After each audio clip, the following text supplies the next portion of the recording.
రాష్ట్రంలో శాంతి భద్రతల సమస్య సృష్టించేందుకు ప్రతిపక్షం కుట్రలు పన్నుతోందని అన్నారు మంత్రి పొన్నం ప్రభాకర్.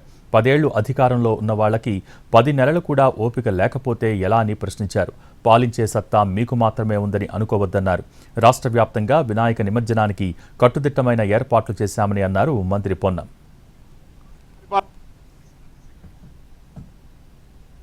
సంవత్సరాల అధికారంలో ఉన్నోళ్ళు 10 నెలల్లోనే అసహనానికి గురై శాంతి భద్రతలకు భంగం కలిగిందని ప్రజల్లో విశ్వాసం సన్నగిల్లే విధంగా మాట్లాడితే పొరపాటు అవుతుంది.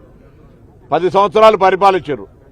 ప్రతిపక్షంలో ఉన్నవాడు అధికారంలో ఉన్నవాడి కంటే ఎక్కువగా శాంతి భద్రతలు కాపాడడానికి సహకరించాల్సిన అవసరం ఉంటుంది.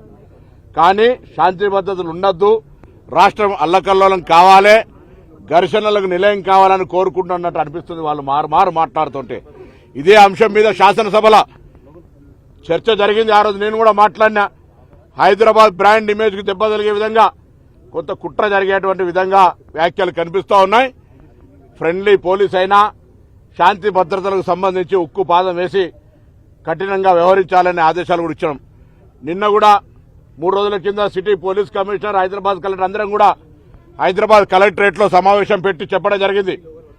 ఈ 17-18 తారీఖు దాకా ఎటువంటి రాజకీయ ప్రకటనలు, సమావేశాలు, ఎటువంటి కార్యక్రమాలు జరగకుండా నిమజ్జనంకు సంబంధించిన దాని మీద ప్రత్యేకమైనటువంటి చర్యలు తీసుకోమని కోరుతా ఉన్నాం. రాజకీయ